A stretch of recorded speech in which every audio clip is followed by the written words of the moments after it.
non-negotiable. Today, she equips leaders to simplify, align, and perform at a higher level without burning out their people. Can I say amen to that? Please welcome Gina Smith.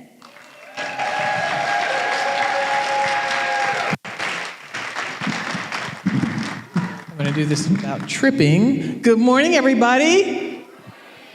Good morning. Thank you. How many of you, when you think of sales, get the cringe? Just raise your hands. Be honest, because I talk to women who say, when I think of selling, you've had this beautiful vision for a business, a service, an experience, and then you hit the wall because you realize you have to create revenue, and it only gets created through making a sale. My thing's not over there, but we can keep talking. You think it's cringy, you feel dirty when you have to sell, and when you have to sit across from that person you'd like to talk to your service about, you feel salesy as though that's something bad. Well, let me tell you a secret. I used to feel the same way.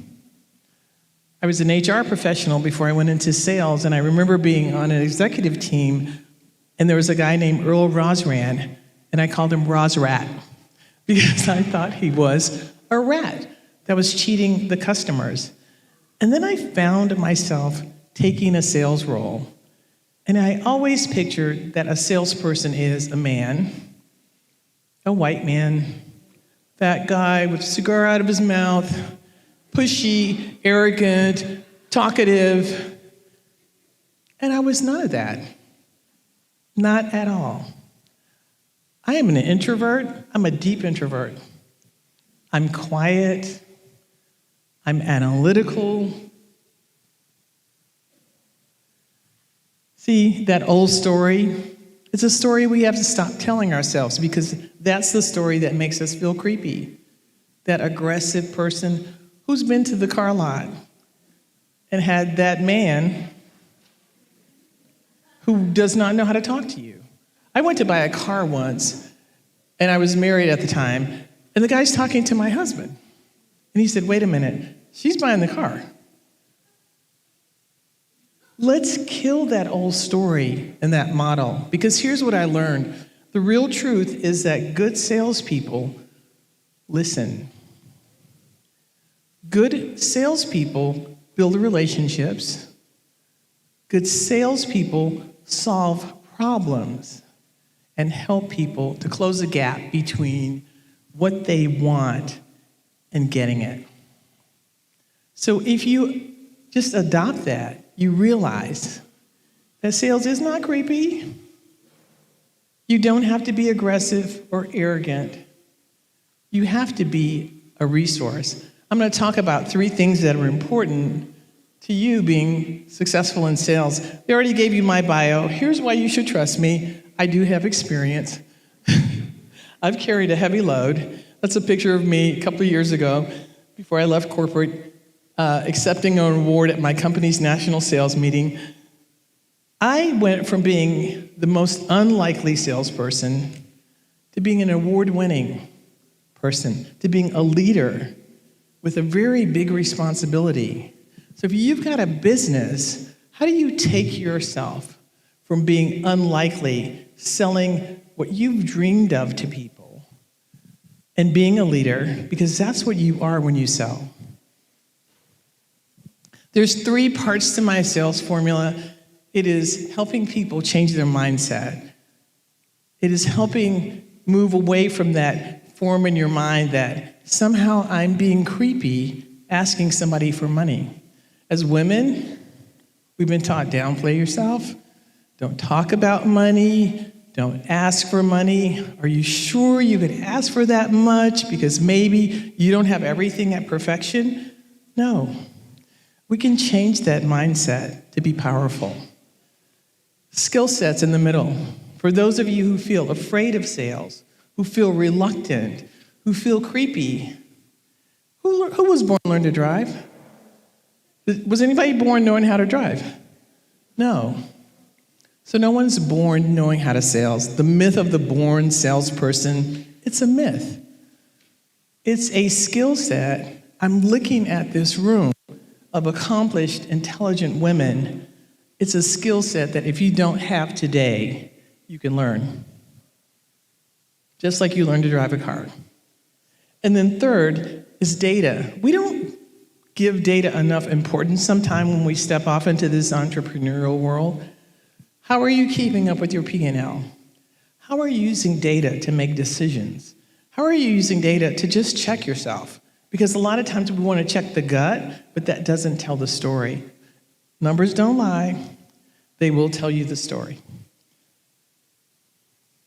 So let's look at changing the mindset, because that's the foundation. You know everything starts here, and every thought, consciously or subconsciously, happens in your mind. So I want you to think of one thing. Sales is a people business. Say that. Sales is a people business. Yes. So the people are always the most important thing. Even with all the technology, with AI, I love AI. I use AI every day. AI cannot read a room. AI cannot have a difficult discussion with somebody. AI can't find out the politics behind a decision. AI can't have a difficult conversation that says, here's something, a truth you need to know. So it's a people business. And when you embrace this mindset, you can look at sales as service. You are serving someone. I believe Elle mentioned it. You're serving someone because you have a gift. Whether that's your product, your process, something you do to serve in a service way, you are serving in sales. You're leading in sales. You might not think of yourself as a leader, but you are leading. You're leading people in making good decisions. You're leading people in thinking through where they are now, where they'd like to be, and helping them understand that you might have a solution to help them. Again, sales is a skill set. You can learn it if you don't know it now, just like you learned anything else in your life. Learning to ask good questions is one of the most important things you can do. We think, when we're new especially, we're eager. I want to take my thing to you and I want you to buy it today. That usually doesn't work. But what works is asking good questions, asking more questions, and more questions, and more questions, and then listening. Salespeople in the movies and TV, they're portrayed as people that are like blah, blah, blah, blah, blah. They talk all the time. They're not making money. Successful people who sell listen. I was given this a couple years ago by a powerful coach that I had some contact with, and he said, the listener has power. The quiet person sitting at the table holds power. We think the person talking has power. It's the listener that has power. If you learn to ask really good questions, sit back and listen, what you'll find out is the issue below the surface. Because that's where people really need help. If you go too fast and you talk and don't listen, what you get is what's on the surface. Listening, asking questions, being in a relationship with a person is part of the formula for success. And then thirdly, the missing piece is data. We need data. It's not sexy. Social media is sexy and fun. Data is boring, but data is true. No, I'm serious. Unless there's some accounting people in here, nobody really loves numbers. We like the fun. I like the fun stuff. I like taking pictures. I like talking like this. I don't want to look at a spreadsheet, but it's going to tell me the truth about my business. It's going to tell me the truth about my activity. It's going to tell me the truth about my results. And that data gives me a chance to make decisions. If you're one of the people in here with a more developed company, and you've got employees or you're hiring people. You can use some data-based tools to make that better. When you sell smart, when you use the change of mindset, skill set, and data, you get to make better decisions. If you're hiring people, I was working with a client, and she and her partner were getting a loan, a bank loan, because they thought they needed a salesperson. And then we started talking about, well, what is this person going to do? What do you need them for? How much are you planning to pay them? What qualities do they need to have for the kind of selling you want them to do? And after that discussion, they went back and talked about it, and they really needed somebody completely different. So how do you use data to make decisions? If you've got a team that's not performing, how do you use data and analysis to understand what's really going on? Is it the people? Is it the process? Is it a system that's failing? Because people throw spaghetti at the wall. That's fun. A lot of salespeople work on gut instinct. I can tell you, I made my mistakes in my corporate career. I made my hiring mistakes, even though we use behavioral evidence and all this kind of stuff. We'd get to all those interviews and go, I like that woman. Let's hire her. Data gives you an opportunity for better coaching because you know where to go with a person. People selling, each of us probably has a business coach or a coach of some kind because we need someone to look at what we can't see to help to guide us. And then it helps you have predictable revenue. What produces predictable revenue for your business? Is it making so many calls a week? Is it an email system? What is it for you? Because it could be different things for different types of businesses. And understanding that, oh, I was supposed to make 40 calls this week, I made 2. Okay, that's data that I'm not using the system that's been set up for me, so then I can make adjustments about what I'm doing. So I want to do a 60-second reality check with you guys. Just take, if you have a bigger business, I want you to answer these 3 questions. What's a deal you lost that still haunts you today?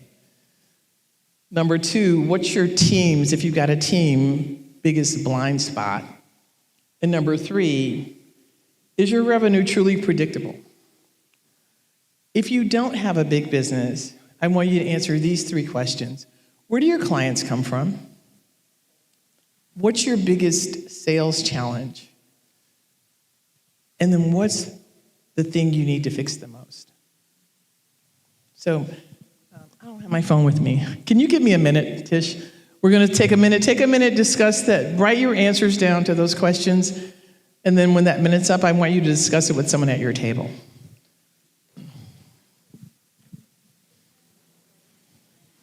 Again, if you have a solo business, where do your clients come from? What's your biggest challenge? And what's the thing you need to do next?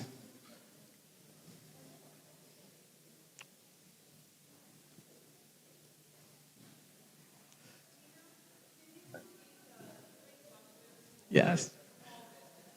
Yes. Where do most of your clients come from? What's your biggest challenge with sales? What do you need to do next?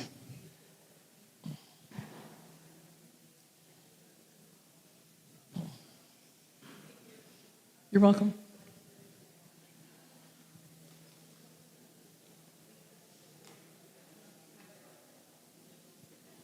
Five seconds.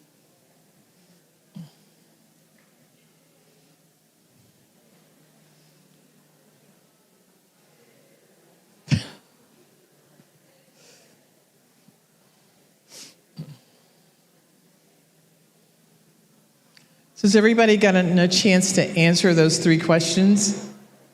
Hello? Yes. Okay, here's what I want you to do now. We're going to take another minute. I want you to turn to the person on your left and tell them one thing that stood out for you.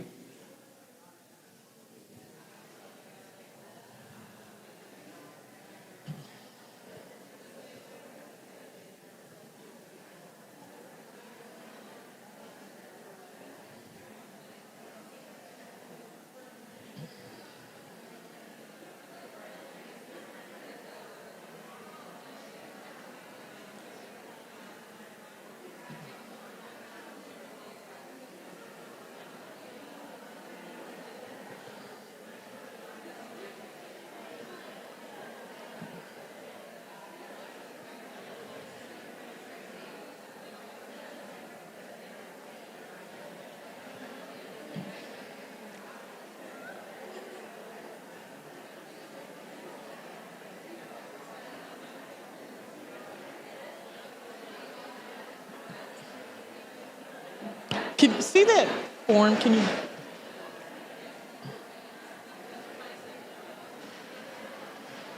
Five seconds, ladies.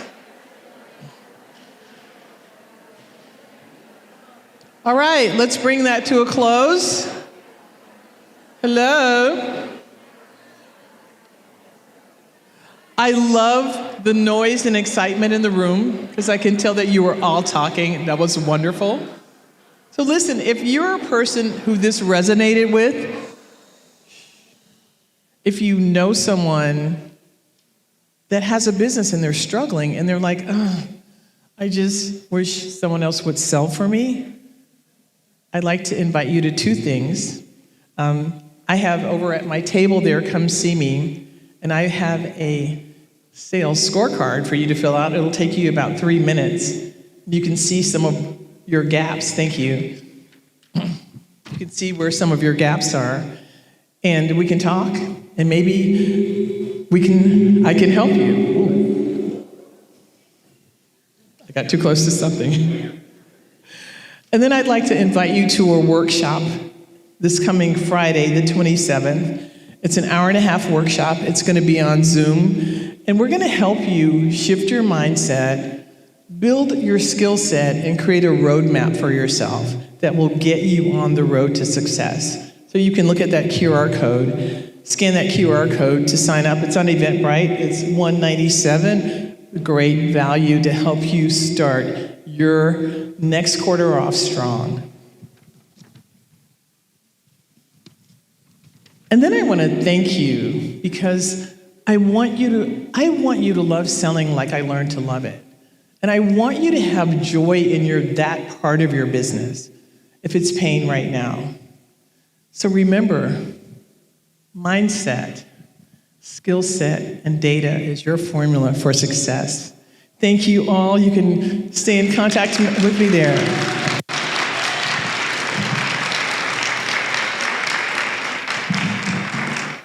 Thank you so much, Gina. That was amazing. And I love the way that you likened learning to be an effective salesperson with learning to drive. Because you're right, none of us were born knowing how to drive. It was something